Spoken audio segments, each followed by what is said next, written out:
446 میں آ کر شیعوں کی حکومت کو ختم کیا تغرل بیگ سلجوکی نے۔ سلجوک مسلمان ہوئے تھے محمود غزنوی کے دور میں، سلجوک ان کے بڑے کا نام تھا۔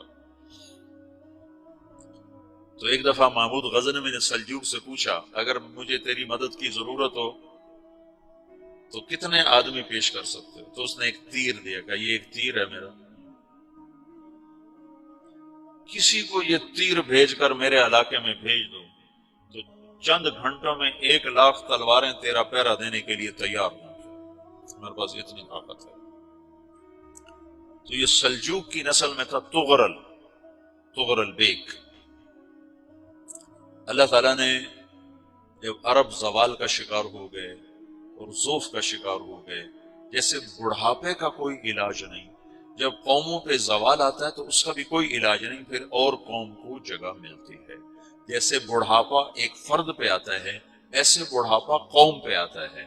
قوم کا بڑھاپا جوانی میں نہیں لوٹ سکتا، جیسے فرد کا بڑھاپا جوانی کی طرف نہیں لوٹ سکتا، قوم کا بڑھاپا جوانی کی طرف نہیں لوٹ سکتا، کوئی علاج نہیں، نئی نسل کا آنا ہی علاج۔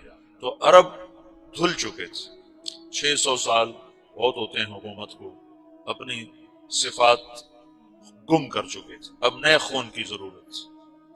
تغرل بیگ پہلا شخص تھا جس نے آ کر اہل السنت والجماعت کو استحکام بخشا، شیعوں کی حکومت کو ختم کیا، بغداد سے، شام سے، ان سارے علاقوں سے۔ صلاح الدین ایوبی نے اسماعیلی شیعہ کی حکومت کو ختم کیا، مصر۔ العاضد ان کا آخری خلیفہ تھا صلاح الدین ایوبی، نور الدین زنگی رحمۃ اللہ علیہ کا پروردہ تھا، اس کا دوست تھا، اس کے دوست بھی تھا، بچہ بھی تھا اس کے سامنے، زیادہ لکھنے پڑھنے کا شوق تھا۔ پھر اللہ تعالیٰ نے اس سے کام لیا اور اس کو مصر کا گورنر بنا کے بھیجا، مصر کی مدد کے لیے بھیجا۔ تو وہاں اس نے صلاح الدین ایوبی نے وہاں ختم کیا، تغرل بیگ نے یہاں ختم کیا۔ تو پھر سلجوق جو تھے نا یہ اقتدار میں آئے، ادھر ختم ہو گئی سلطنت بنو عباس کی، مصر ایک چھوٹی سی ترکوں کی سلطنت۔ تو اللہ تعالیٰ پھر مرکزیت کے لیے ایک نظام چلا، دو لشکر آپس میں لڑ رہے ہیں ایک میدان، ایک جنگلی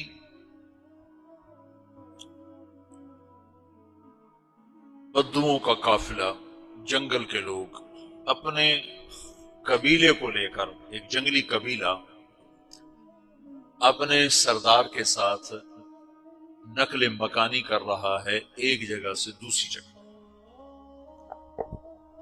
اللہ کا نظام کہ یہ لوگ چلتے چلتے چلتے اس وادی میں پہنچ گئے جہاں جنگ ہو رہی ہے، دو لشکر آپس میں لڑ رہے ہیں۔ جب یہ وہاں پہنچتے ہیں تو ایک لشکر کے قدم اکھڑ رہے ہیں اور دوسرا غالب آ رہا ہے۔ ان کو نہیں پتا شکست کھانے والے کون ہیں اور فتح پانے والے کون، ان کو نہیں پتا۔ اس جنگلی قبیلے کے سردار کا نام بھی تغرل ہے، تغرل۔ تو یہ سردار کہتا ہے جو شکست کھا رہے ہیں ان کی مدد کرو، کچھ پتہ نہیں کون ہے، کہتا جو شکست کھا رہے ہیں ان کی مدد کرو۔ تو 400 وحشی جنگلیوں نے فاتح لشکر کے پیچھے حملہ کر دیا۔ تو یہ کافی ہوتا تھا، 400 دوڑ جب تلواریں پڑی تو چند لمحوں میں نقشہ بدل گیا، بھاگنے والے جم گئے اور جمنے والے بھاگ پڑے۔ جب جنگ ختم ہوئی تو شکست خوردہ لشکر کے بادشاہ نے ان کو بلایا، اسے پوچھتا ہے مجھے جانتے ہو میں کون ہوں؟ کہا نہیں۔ کہا تو تم نے میری مدد کیوں کی؟ کہا انسانی ہمدردی کی وجہ سے، تمہیں شکست ہو رہی تھی اس لیے تمہاری مدد کی۔ اور اس نے اپنا تعارف کرایا، میں ہوں سلیمان سلجوقی، ترکی کا بادشاہ، مسلمانوں کا لشکر تھا اور تاتاریوں سے شکست کھا رہا تھا، تاتاری فتح پا رہے تھے، مسلمان شکست کھا رہے تھے۔ تو وہ اللہ کی غیبی مدد بن کر آئے، تو وہ اس سے کہتا ہے میرے ساتھ رہنا پسند کرو، تم نے میرے اوپر احسان کیا ہے، میں اس کا بدلہ دینا چاہتا ہوں، میرے ساتھ رہنا پسند کرو گے؟ کہنے کا کر لوں گا۔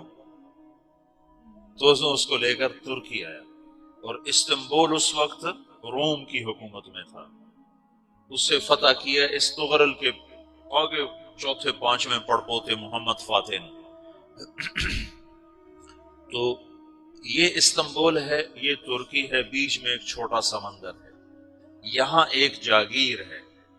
تو سلطان سلیمان کہتا ہے یہ جاگیر تجھے وقف ہے، ادھر سے رومی مجھے تنگ کرتے ہیں حملے کر کر کے، تو میرا دفاع کرتے رہنا، یہ جاگیر تیری۔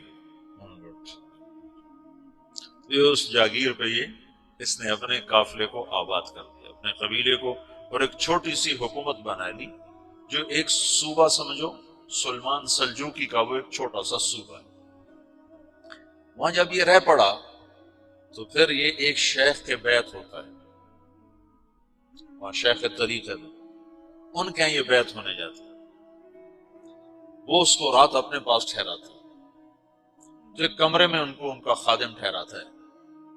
یہ جب کمرے میں جاتا ہے تو سامنے دیوار میں تاکچے پر قرآن پڑا ہوا ہے، تو یہ تغرل بے کہتا ہے یہ کیا ہے، یہ کیا ہے؟ تو وہ خادم کہتا ہے یہ کتاب اللہ ہے، قرآن ہے۔ وہ اس کو وہاں چھوڑ کے باہر چلا جاتا ہے۔ وہ دیہاتی آدمی، جنگل کا رہنے والا، پہلی دفعہ زندگی میں قرآن دیکھا، وہ کہتا ہے یہ قرآن ہے، اللہ کی کتاب ہے، میں اللہ کی کتاب کے سامنے سو جاؤں، کتنی بے ادبی ہے۔ تو اس نے ایسے قرآن اٹھایا اور سر پہ رکھا اور کھڑا ہو گیا، ساری رات قرآن سر پہ رکھ کے کھڑا رہا۔ رات کے پچھلے پہر اس کو خواب آیا، کھڑے کھڑے اس نے دیکھا کہ اس کی پشت سے ایک چاند نکلا اور شیخ کی بیٹی کے سینے میں جا کے اتر گیا۔ پھر اس لڑکی کے سینے سے ایک درخت نکلا جو پھیلتے پھیلتے پھیلتے 3 بر اعظم پہ چھا گیا، افریقہ پر، یورپ پر، ایشیا۔ پھر اس کی آنکھ کھل گئی، وہ کھڑا ہوا ہے، تو اس نے صبح یہ خواب اپنے شیخ کو سنایا، تو انہوں نے اپنی بیٹی اس کے نکاح میں دے دی۔ اس بیٹی سے ایک بچہ پیدا ہوا، تغرل بیگ نے اس کا نام رکھا عثمان، عثمانی ترک نام سنا ہوا، جو میں نے کل بتایا تھا کہ 1924 میں وہ خلافت ختم ہوئی۔ تو ایک بیٹا پیدا ہوا عثمان۔ عثمان نے پھر ایک نئی اسلامی حکومت کی بنیاد رکھی جو 1924 تک چلتی رہی، کوئی 800 سال یہ حکومت چلی۔ تو حکومت کا شیرازہ بکھرا لیکن پھر جڑ جاتا تھا، اور وہ قرن اول والا جوڑ کبھی نہ پیدا ہوا، ٹکڑے بن گئے۔ ان ٹکڑوں میں اللہ لوگ پیدا کرتا رہا جو دعوت دیتے رہے، دعوت زندہ رہی۔ جو تربیت کا نظام تصوف کے ساتھ تھا اب وہ تبلیغ کے ساتھ۔ 446 میں آ کر شیعوں کی حکومت کو ختم